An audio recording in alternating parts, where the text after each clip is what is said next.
All right. So, for anyone that's curious about where the name COVID-19 came from, it's really just an abbreviated version of coronavirus disease 2019. I will say that as of this morning, April 1st, there are 870,000 infections that have been confirmed in at least 170 countries and territories, which is pretty staggering considering yesterday morning it was just at 101,000. So it is alarming at the rate that this pandemic is moving along, and it's important that we take a lot of the precautions, which is what I'd like to just end on with next. I'd be remiss if I didn't remind everyone that there are simple things you can do to keep yourself and others healthy. Funny enough, my last line about this was that now that I've told you a bunch of stuff that you already knew, let's get into the meat of the webinar. So, the Families First Coronavirus Response Pack. Let's talk about an overview. March 18th, President Trump signed into law the FFCRA.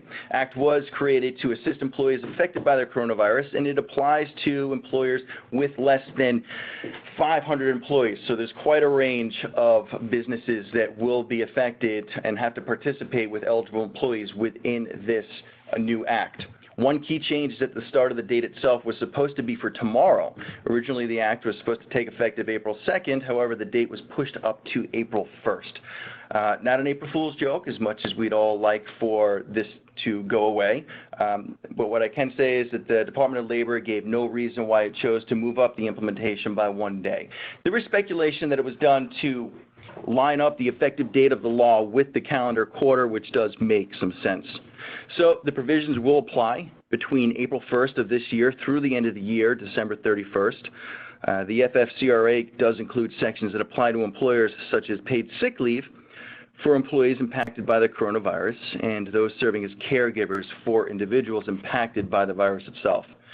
While the Act contains several other provisions that increase funding for some different benefit programs you may be more familiar with, the idea of this webinar itself today is to highlight those which affect the employees, which is a lot of people that are on this call today. So there are two key provisions that I want to take everyone through this morning, which is the expansion of the FMLA, the Family Medical Leave Act, as well as the Federal Paid Sick Leave Law. Lastly, we're going to talk a little bit about how the FFCRA will provide employers with certain tax credits. Again, I know it's something that's been out there that people are looking for more information on, and the respect to those payments required under the new law.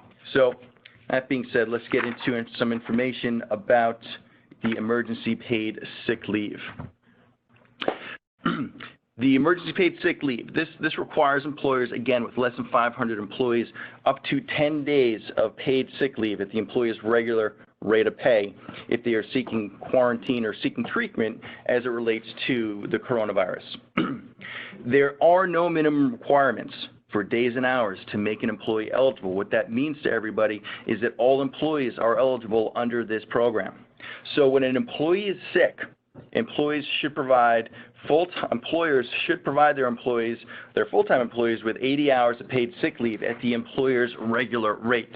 Now, there is an exception for employers of healthcare providers or emergency responders to exempt these employees, at their disposal. So, however, the Act does include now language allowing the Secretary of Labor to exclude healthcare providers and emergency responders from the definition of employees, and to exempt small businesses, which would be those with less than 50 employees, of the leave if it would jeopardize the viability of their business. So next, just to touch on the part-time employees or irregularly scheduled employees, they are entitled to be paid based on the average number of hours the employee worked for the last 6 months prior to them taking the leave. So let's talk about some qualifying reasons and how that plays into the emergency paid sick leave. This portion of the Act actually has significantly changed since it was first passed by the House. The Act itself now allows eligible employees to take paid sick leave for the following reasons that you can see on your screen right now. It is important to make the distinction on these 6 reasons, right? The first 3 reasons are driven by the employee's own health or need to quarantine, while the last 3 reasons are driven by the employee's need to care for a family member, child out of school, or a catch-all provision, which is going to be number 6 on your screen right now. This is important because it directly relates to the amount of paid benefit that the employee will receive, and we're going to get to that on the next slide in just a minute. Also, another thing to note of importance, that caring for another person who is subject to an isolation order or self-quarantine is no longer limited to quote-unquote family members, and that's something new I wanted to bring to everyone on this call today as well. So, as I mentioned on the earlier slide, the 6 qualifying reasons are notable because the amount of the paid benefit eligible to the employee is different for the first 3 reasons versus those of the last 3 reasons. Under the emergency paid sick leave, for qualifying reasons 1, 2, or 3, employers should provide full-time employees with 80 hours of paid sick leave at the employee's regular rate. Or, for qualifying reasons 4, 5, and 6, employers should provide full-time employees with 80 hours of sick leave at 2/3 of the employee's regular rate.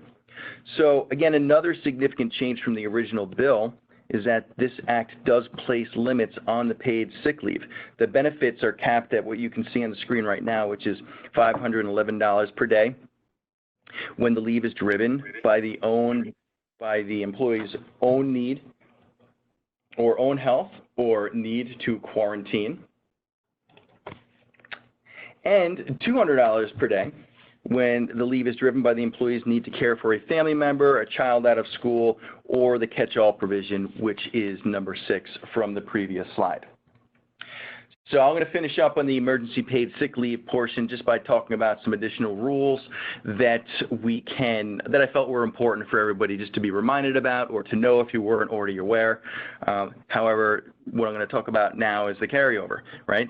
The paid sick leave will not carry over to the following year, and maybe in addition to any paid sick leave currently provided by employers. Also, the paid sick leave, paid sick time may be granted in addition to any pre-existing paid leave benefits.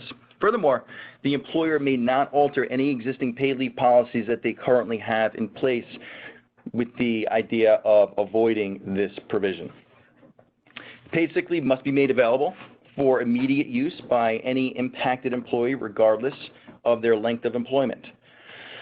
Moreover, the employer cannot require that any employee first exhaust other paid leave benefits first. So previously it was understood that the DOL had the authority to exempt small businesses from the leave requirements due to a financial hardship. That's what we've read. Small businesses are those with fewer than 50 employees, but they really didn't provide much detail on that afterwards. And it was a hot question that we'd get quite often from clients and businesses that we spoke to. So again, it was unclear how this can be applied. So I will say, as of this past weekend, we did receive some clarification on these exemptions, and I want to take everybody through those right now in case you are unaware of them, haven't gotten the emails or had a chance to look into it. But with employers that have less than 50 employees. And again, this is what we're using to classify small businesses as it pertains to this legislation. Employers with less than 50 employees were not covered traditionally by FMLA outside of the EFMLA that we're talking about now. However, now they could be exempt from EFMLA and from one provision of emergency paid sick leave, but not all the provisions, and that's important to understand. What this means is that an employer is exempt from the paid leave under EFMLA and e-paid sick leave due to school or place of care closures due to coronavirus-related reasons, and that would be number 5 under the qualifying reasons from a couple of slides prior. Now, a small business may claim this exemption if an authorized officer of the business has determined one of the following. One, that the paid benefits under these 2 programs would result in a financial hardship for the business. And I'm kind of simplifying things for you because the way that they're written by the DOL is inherently meant to confuse people.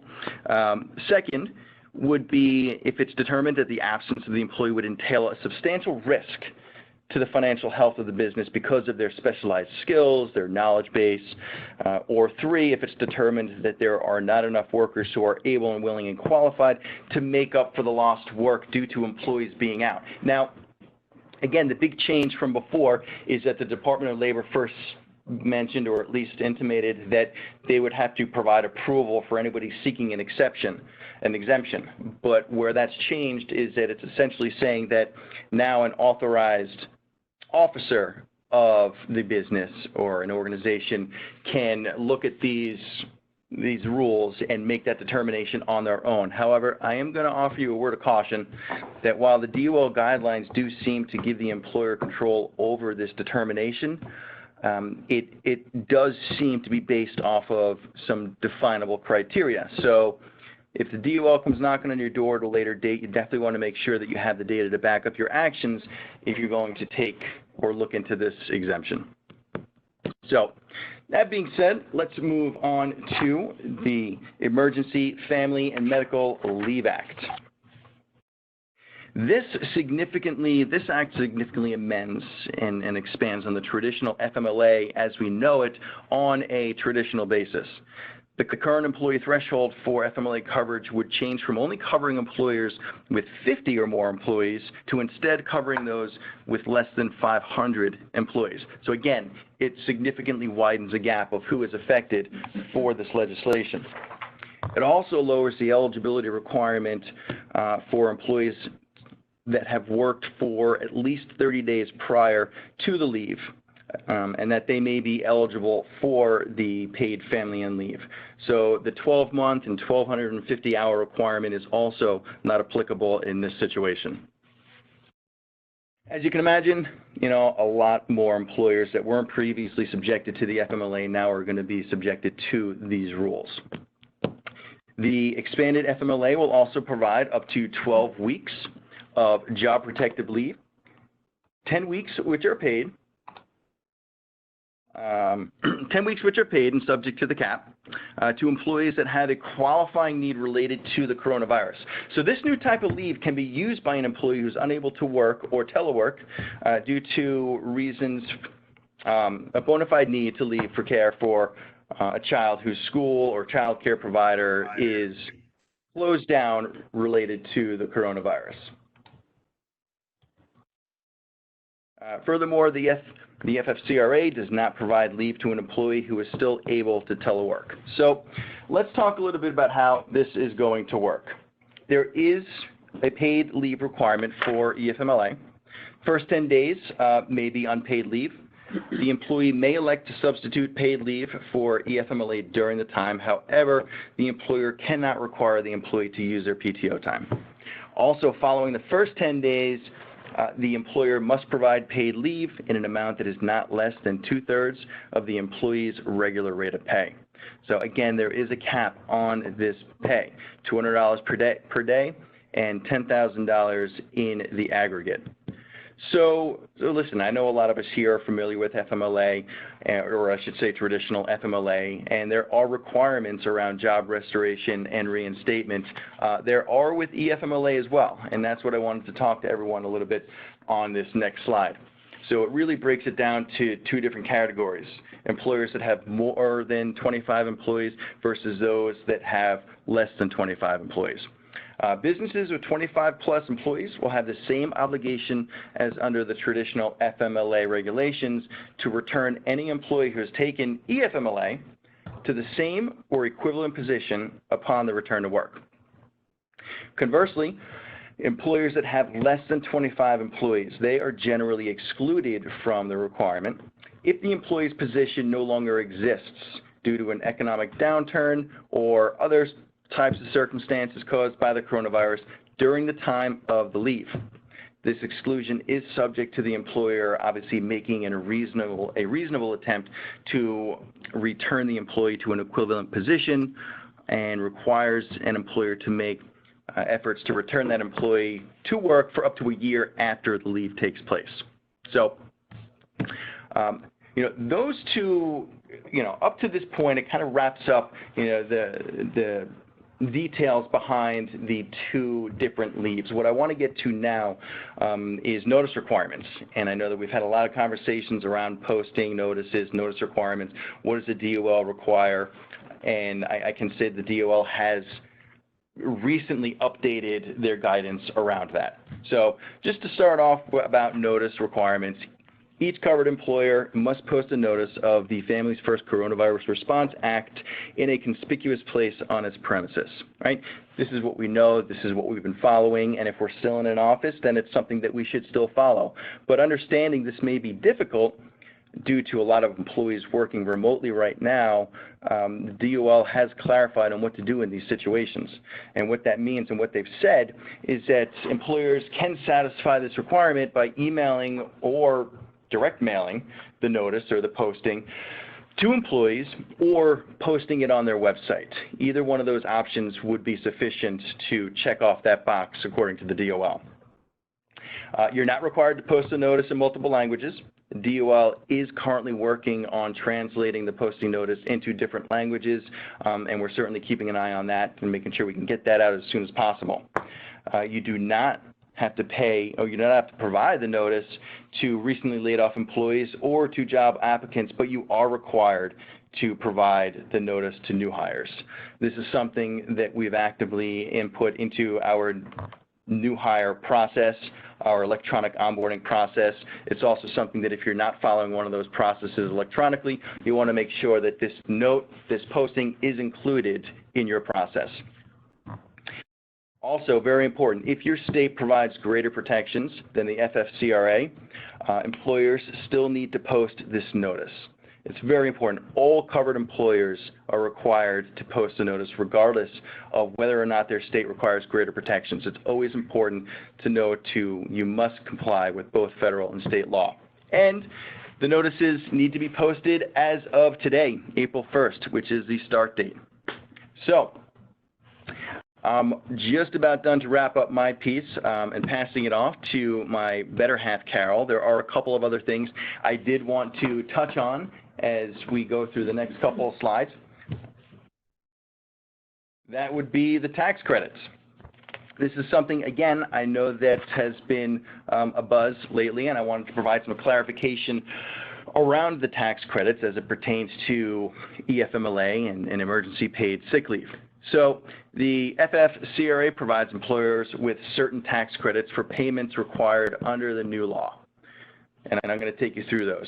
So the paid sick leave time payroll tax credit.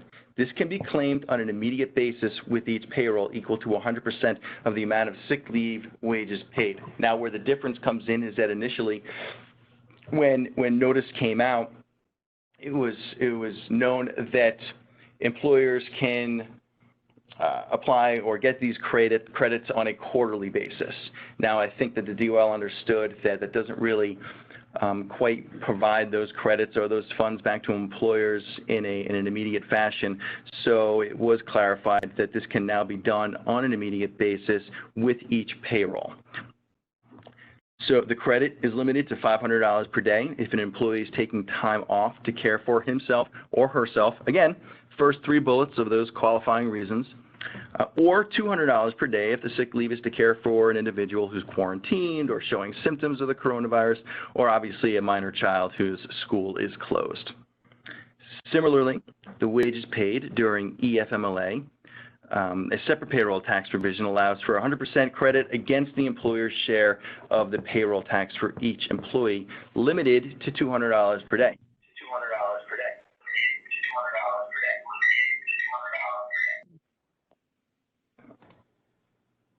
All right. In each case, the credits are refundable if it exceeds the amount the employer owes in payroll tax. So, listen, in an effort to streamline the tax credit purpose, I know Prestige has set up specific payroll codes within our Prestige Pro system designed to provide an immediate tax credit on your payroll invoice. And this is a good thing. The whole idea behind this is to eliminate any heavy lifting on our client's end, on the employee's end. We don't want you to have to do much. We want you to focus on retaining these employees and operating in a functioning business. So, obviously, anything we can do on our end is going to be at the service of clients and businesses. Lastly, to wrap this up, the FFCRA does not provide a payroll tax cut or an extension to standard filing deadlines for federal tax returns. However, the IRS separately has extended the April 15th deadline for tax payments. So, a couple things to keep in mind as we talk about state and local laws. Many of the state and local jurisdictions have their own paid sick days and family and medical leave laws, right? This we know. These are going to be in addition to these new federal requirements. Whether your own policies, whether they're state laws, local laws, they are going to be in addition to these new federal requirements. Many state and locals are working correctly to amend their laws or add new requirements as well. So these are also things that we are keeping tabs on as we push forward with these new laws. Detailed documentation and medical certification. The DOL has updated their rules. They provided new guidance on how they say employers must collect documentation in support of leave as specified in applicable IRS forms, instructions, or information. So to date, IRS hasn't released what that documentation is going to be, but again, something else that we're keeping an eye on. The DOL also says that employers can require workers to provide additional documentation in support of emergency FMLA that is taken to care for children whose school or place of care is closed due to coronavirus reasons. And lastly on this slide revolves around intermittent leave. The DOL has confirmed that employees may be able to take EFMLA or emergency paid sick leave intermittently while teleworking if the employer does agree to it. So if an employee is unable to telework their normal schedule of hours, an employer may agree to allow the employee to take paid sick leave on an intermittent basis while they are working on a telework basis.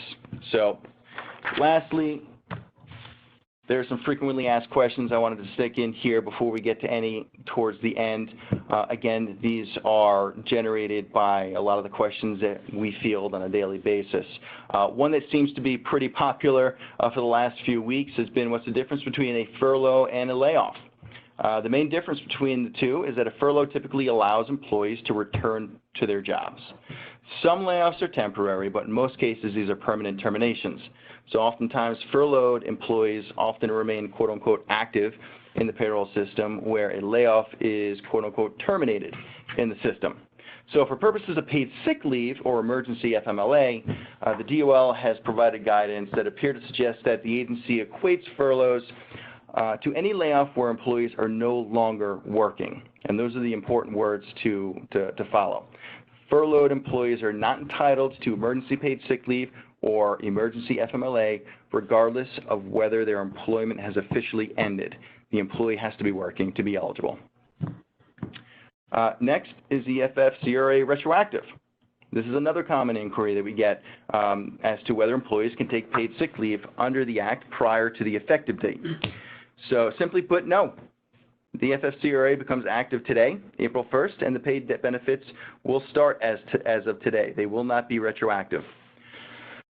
Are employees that are forced home by shutdown orders excluded from paid leave? The DOL's guidance, basically, their guidance suggests that if employers send home workers and stop paying them, that they're not entitled to EFMLA or paid sick leave. Essentially, if the employer closes the work site for a lack of business or because it's required to close, due to federal, state, or local directive. This would be true whether the closure occurs before or after April 1st, obviously the effective date of the law, and even if workers requested leave prior to the closure. So similarly, I guess, if an employer closes its business while workers are already out on paid sick leave or emergency FMLA, it should still pay for any paid sick leave or FMLA leave before the closure.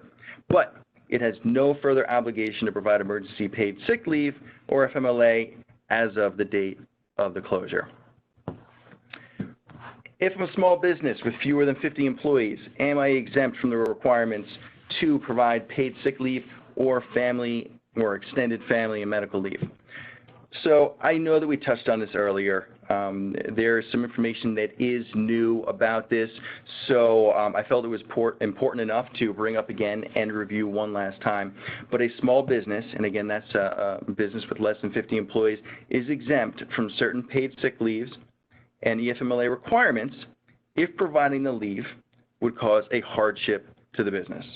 All right? This means that a small business is exempt from the mandated leave requirements if, one, the employer has fewer than 50 employees, two, the leave is requested because the child's school or place of care is closed due to coronavirus-related reasons, and three, if an authorized officer, as we discussed earlier, because companies do have a determining factor in this as well, if they have determined that at least one of the three conditions described earlier is satisfied. So, last question I have for you before I pass off to Carol is, I have an employee out sick now. What do I do? First thing you should do is get a doctor's note. Determine why they are out. If, based on the information you get back or the certification, they are out for a qualifying reason, you can apply the applicable state or federal benefits in that situation. So I am going to wrap up my part of this, the webinar today and pass it over to Carol. All right, thank you very much, Jason. We'll move to the next slide for me. I will be asking Jason to do that. He has control of the slides. So my responsibility today is to talk about the CARES Act. The CARES Act is officially named the Coronavirus Aid, Relief, and Economic Security Act. So it's good to have a good acronym when you come up with legislation this big. So it is the CARES Act. It went through the House and the Senate last week, and it was signed by President Trump last Friday. This is the second piece of legislation, as you've just heard about the first, that has been passed as a result of the coronavirus. This one specifically is meant to provide relief to individuals and businesses that have been affected by the outbreak. Now, as I mentioned, this is a very large piece of legislation, 355 pages to be exact. So we're not covering all the aspects of it today, but here's the key points that we're going to cover today. There is an SBA Paycheck Protection Program loan, a deferral of the employer share of the Social Security tax, being called a payroll tax holiday now, a payroll tax credit for employee retention. They've expanded the unemployment system, direct payments to individuals, which has been all over the news, and some new rules regarding the 401k plan. So the SBA Paycheck Protection Loan Program. It is a new loan administered by the SBA, the Small Business Administration, that has the starting qualifier as these are for employers with less than 500 employees. Now, they recognize that specifically businesses in the hospitality industry may have more than 500 employees overall, but when you count their individual locations, each of those locations has less than 500 employees. So they have made the exception that as long as the locations have less than 500 employees, the business will qualify for this loan program. There are some other eligibility guidelines that typically the SBA has for loans that they issue, and those have been waived under the provisions for this specific loan program. So what can this loan be used for? This loan is meant to be, in essence, a bridge loan to get you through what is going to be a particularly rough time over the next 8 weeks. And it can be used for payroll costs, the cost of the health care for your employees, rent, utilities. If you have interest on other loans that were taken out prior to this economic downturn, the money can be used for that. The only thing this money cannot be used for is any of the payroll costs attributed to the special leave payments under FFCRA. Those already have very generous tax credits associated with them and therefore are not eligible to be paid for by these loan proceeds. So how do you determine your loan amount? The federal government has said that this loan amount will be based on your average monthly payroll costs for 2019. Now, what is a payroll cost? It is a lot of things. It is wages, commissions, tips, the cost of the benefits, 401k match, state and local taxes that you might pay. All of this is rolled up into an amount deemed as payroll costs, and it will be capped at $100,000 per employee. You take that monthly average cost from 2019, multiply it by 2.5 with a cap of $10 million. Now, this may seem like an arduous task to determine what was my average monthly cost for 2019. Well, Prestige has got you on that. We have a report that your payroll specialist will be able to run and send to you that does just that per employee, so you can see the breakdown, you can see who's capped at $100,000, and it calculates your loan amount for you.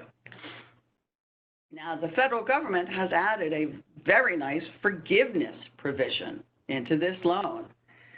The loans will be forgiven up to the amount that you spent on the qualifying costs that I had mentioned in the earlier slide. Payroll costs, rent, utilities, those items. There's a couple of other caveats in this forgiveness. The first one being the size of your workforce in the 8 weeks after you've received your loan compared to the same 8 weeks in the previous year. If you have reduced your workforce in this 8 weeks compared to the last 8 weeks, that will reduce your loan amount. So, for example, let's say for the next 8 weeks, you have 8 employees. Same time period last year, you had 10 employees. They develop a fraction, 8 over 10. Your loan forgiveness amount is now only 80% of your original loan amount. The second caveat, it has to do with the salary and wages for each individual employee. If any single employee is reduced by more than 25%, that directly reduces your forgiveness amount. So let's say you had Susie. Susie, for 8 weeks last year, was paid $40,000. For the same 8 weeks this year, after you've received your loan, she's only paid $20,000. It does not matter the reason why Susie makes less money. You could have developed efficiencies between last year and this year, but her reduction in pay will affect. So the reduction is more than 25%. It is $10,000 more than 25%. So that will reduce your loan forgiveness amount by another $10,000. So if we had started with a $100,000 loan, 80% was forgivable because of the first caveat, so we're down to $80,000. Now you need to subtract another $10,000. So your $100,000 loan will only be forgivable for $70,000. The remaining $30,000 converts into a 2-year loan with a very low interest rate. I believe I read just recently when the application came out, which I'll speak to in a moment, at only 0.5%. So that explains the forgiveness portion. The application, which cannot be filed until April 3rd, Friday, but the application itself is out. We couldn't really embed the application into this presentation, so we've provided you with a live link to see the 2-page application for this loan. The loan application requires basic business information, a list of owners that own more than 25%, some of the usual attestations that no one's been committed for a crime, we're going to use this loan for the appropriate costs, and that's it.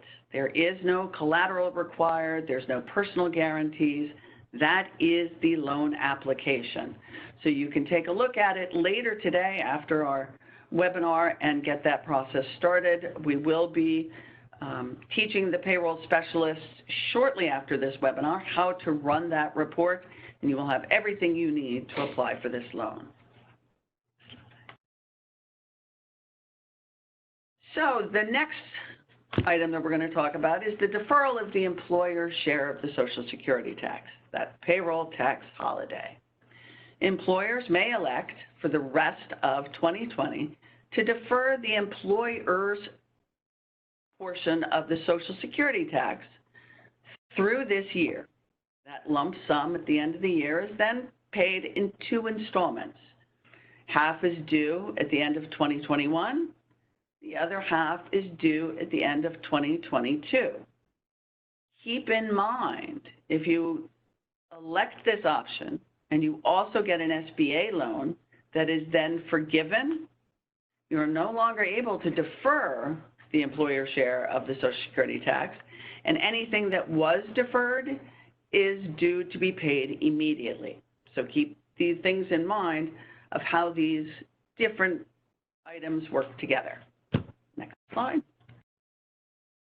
The third thing is the employer payroll tax credit. It's being referred to as a retention tax credit. It is available to anyone that was conducting a business in 2020 and in respect to any calendar quarter. So this is a quarterly tax credit calculation. If your operations were suspended due to the virus, or you simply experienced a 50% decline in your gross receipts compared to the same quarter last year. First example for that will be restaurants. They haven't been shut down, but they're on takeout only, so even though they're up and running, they're not suspended, their gross receipts are certainly less than the previous year. What is the credit?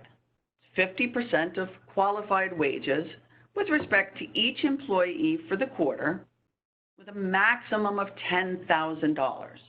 So that means qualified wages, the tax credit for each employee could be up to $5,000. What are qualified wages? Well, it depends on the size of your company. If you have more than 100 FTEs, and that stands for full-time equivalents, wages paid to employees that you're paying solely to retain them qualify for this tax credit. If you're an employer with less than 100 FTEs, it is all of the wages paid. So the requirements are a little looser for the smaller companies, because if you have 100 FTEs, any wages you pay providing services qualify for the tax credit. But if you have more than 100 FTEs, it's only those payments that you are paying out to retain employees who are not providing services to you. You're also allowed to include the qualified health plan expenses that go along with those wages. You cannot include the wages that were paid under FFCRA. Those already have a very lucrative tax credit associated with them. So what is this tax credit used for? It's taken against the employer portion of your Social Security taxes. If at the end of the quarter you have more credit than what has been assumed by your employer side of the FICA taxes, there will be a refund process to get that money back to you. Tax-exempt employers are eligible for this tax credit. You will not be able to get a double benefit for the wages paid under the family and medical leave, as mentioned before. And you are not eligible for this credit if you receive the Paycheck Protection Loan. So the thing to keep in mind, we have talked about 3 separate programs: the SBA loan, the tax deferral, and the tax credit. And you have to evaluate all 3 of these before you decide which one you want. If you get the SBA loan, you cannot take this retention credit for possibly all 3 quarters of this year. And if you have a loan that is forgiven, you can't take the tax deferral. So it's important that you evaluate all 3 of these before you make your choice. The CARES Act has also expanded the unemployment program.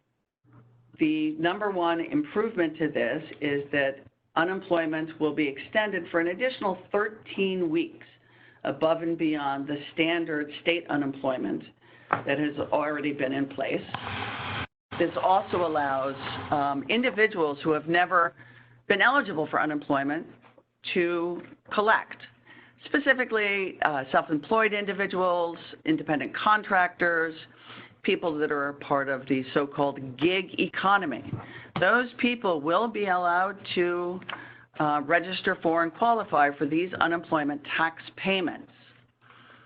The last huge benefit is the federal government will be funding the weekly tax payments by an additional $600 through July 31st. So that is the improvements to the unemployment. The next thing is, this is what's been all over the news, or the direct payments to the individuals. There are many qualifying factors on these. Their income phase outs. Children under the age of 17 affect the amount.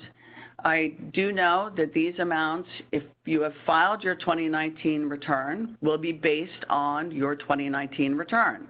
If you have not yet filed, and that could be many people because that filing date has now been extended to July 15th, these tax payments will be based on your 2018 return that the IRS already has and processed. If you have elected direct deposit for your refunds on either of those returns, this money will be direct deposited into your account. Otherwise, they will be mailing paper checks. It's my understanding that they are going to try and get those checks out in 3 weeks. We will wait and see. The last thing we will talk about today is the changes to the 401k rules. There is a new special emergency coronavirus distribution that allows participants to withdraw up to $100,000 from their 401k plan. This specific distribution will not be subject to the typical 10% penalty that is charged on early distributions out of a 401k. The income tax that is due on this distribution is typically paid in the year the distribution is taken. Federal government, recognizing the financial hardships, has said you may now spread that income tax liability over 3 years. You can reduce this income tax by refunding this distribution back to your 401k. You have the entire 3 years to do it. And you can do this outside of the standard 401k funding caps that are in place every year. If at the end of the 3 years you've been able to fully fund this amount back and you have paid income tax in the previous years, there will be a method for you to get those income taxes refunded. There are no details on the specifics of that yet. When you request your distribution, our 401k provider, and I believe this will be similar across the board with all providers, has a standard default that you will have a 10% federal withholding from your distribution. If you do not want that, you will need to elect to waive that income tax withholding, and then you would get the full distribution amount. The last thing that they have updated is that the required minimum distribution requirements have been waived for 2020. Unfortunately, the stock market is at a very low point at the moment. The federal government doesn't want people liquidating holdings specifically so they can take this required distribution. Now, as I mentioned, this is a very large piece of legislation, and we have only touched on a fraction of it. I would advise everyone that it's listening to please check with their accountants for other advantages and things that have been built into this, specifically rules regarding your net operating loss or NOL carry forwards and carry backs. There's a change in the interest expense limitations, and there's also been a correction regarding the Section 179 and depreciation expenses for qualified improvement properties. So again, please talk to your tax accountants regarding all of these changes. And on that note, I turn this back over to Jason. Thank you, Carol. All right. So, listen, that really wraps up a big portion of what we're doing right now in terms of educating everybody on the FFCRA and the stimulus bill, or the CARES Act. So I'm really happy that everyone was able to join us today. Now, I will go through, or Carol and I will go through some questions. But before I do that, I do need to lay down some ground rules here. First of all, please, if everyone can remain on mute, so that we can avoid the chaos of so many people talking at the same time, we will get through some of these questions. There are going to be things that we can answer and some things that are a bit more fluid that we may not have the answer to, but I can promise you we will address it and get those answers back to you very quickly. The other point, too, is that I have to give a big shout out to our COO, Eric Fudum, who I can see has been furiously responding back to a lot of questions, and thank you for that. So with that being said, I don't want to repeat a lot of questions that may have already been asked and answered. So we will highlight a few of these questions as we go through this, but I will also mention that we'll go through the copy of the chat. Make sure to grab all those questions that you have and get those out to everybody answered in the quickest way possible. All right, so I'm going to go through a few questions here before I wrap up. One thing that we see came through is, do we have to pay furloughed employees for sick leave and emergency FMLA since they are still technically active in the system, right? I think we covered this on a couple of the slides, but towards the end, no.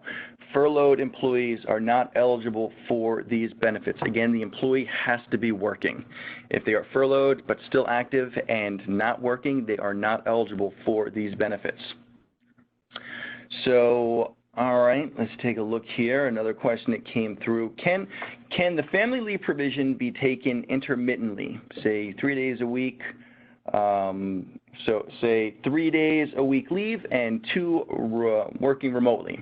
So the DOL has confirmed that employees can take both emergency paid sick leave and EFMLA intermittently while teleworking if the employer agrees, which is important. The employer does have to agree. Let's see through here. And I also give a nice thank you to Harland Lundy, who definitely helped out in gathering a lot of these questions and coordinating this for us. So, are we required to offer new mandated 80 hours of sick leave if we already offer 80 hours of sick leave? Yes. This is an additional allotment of sick leave that's mandated by the federal government related to coronavirus PTO. So PTO and sick allotments would be treated as separate time off available to an employee. How do the emergency paid sick leave and emergency FMLA interact with each other? That's a great question. The first 10 days of EFMLA are technically unpaid. However, employees may elect to fill that unpaid time off with an 80-hour allotment of emergency paid sick leave and then take emergency FMLA. Who pays for the emergency PSL and emergency FMLA? The employer pays for both the emergency paid sick leave and the emergency FMLA. Again, this is going to be done through your payroll, through specific pay codes that are set up specifically in the Prestige system that we can then use to report going forward. Let's see here. We have a couple for Carol. All right. Make sure that everybody can hear at a safe distance. Will Prestige be able to track tax credits and tax deferrals? Absolutely, we will. I can say for the FFCRA tax codes, which we are going live with this week, are already pre-set up to roll up into an automatic reduction on your invoice based on the tax credit limitations as they're laid out in the law. As for the retention tax credit and the payroll tax deferral, we will. We are not there yet. We still need some time. As you all know, this was released on Friday, and there are a lot of software and programming issues that need to be dealt with. We will have it in place, and there will be a process for any deferrals or credits that we're not ready for. Should you have an immediate payroll, it will be fixed or taken into account on a follow-up payroll at that time. So yes, we will be fully equipped to handle all of this for all of our clients. All right. How is Prestige going to push out information to all of the clients about the ID to use, period to use, Form 941 availability? Let me read that again.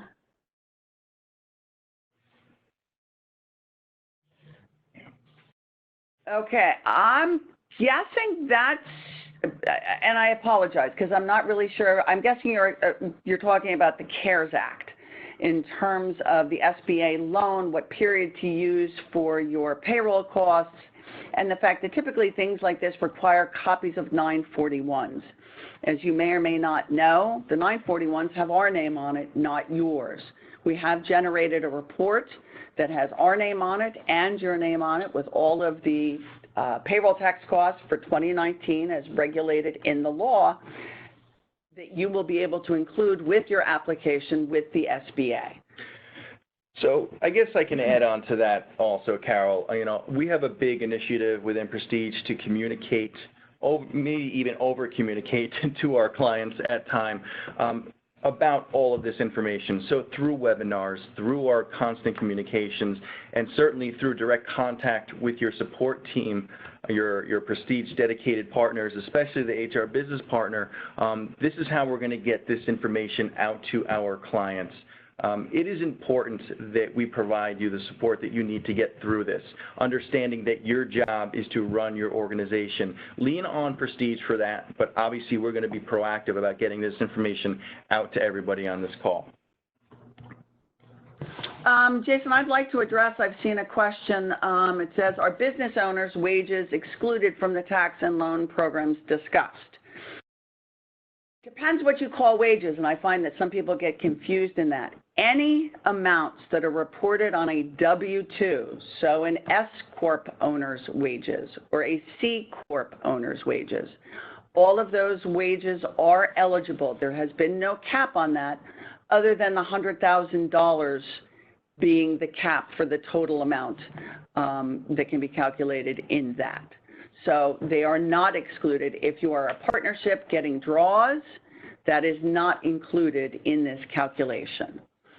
Another question had to do with when will the payroll reports be ready? It is in place. It has been fully tested. We just need a short period of time to get that out and teach our payroll specialists how to run it. Applications cannot even be filed for this loan until Friday, so we will be able to get that report to you well in advance of that filing deadline.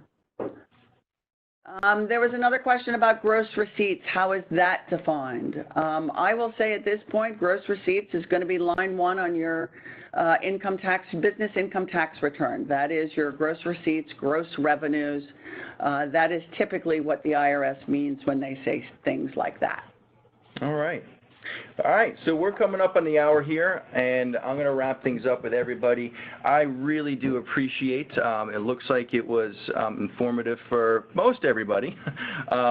If not, then, you know, we can definitely take that direction for the next time. But I do want to touch on a couple things before we wrap up here, which is just on this last slide and deals with support that you can receive.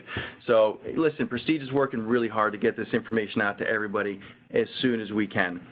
Please continue to utilize your Prestige support specialists for daily support. That's what we're here for. We want to make sure that everyone does feel covered and supported every single day. We will also continue to send out weekly email updates to all clients. I hope those have been informative for everybody as we try to scrounge up every piece of data for you so that you can be well informed. Any responses that come back from those emails go directly to me and are dispersed out to the HR business partners and the remaining support staff. So understand that they should be addressed immediately. Also, if you want to visit our newly updated Prestige website, and please urge that you do, you will find our online resource center using the URL listed on the screen in front of you right now. All of our updates regarding the coronavirus outbreak can be found in the Resource Center, as well as a ton of information as it pertains to other areas such as payroll, tax benefits, state and federal compliance, and quite a bit more. Lastly, should you need immediate assistance, you can always utilize the new Prestige Go mobile app, which has been rolled out to everybody, for a direct link to your dedicated support team. So again, thank you everybody. It was a pleasure having the opportunity to speak with you this morning, myself and Carol. And if you have any questions whatsoever, please reach out to us.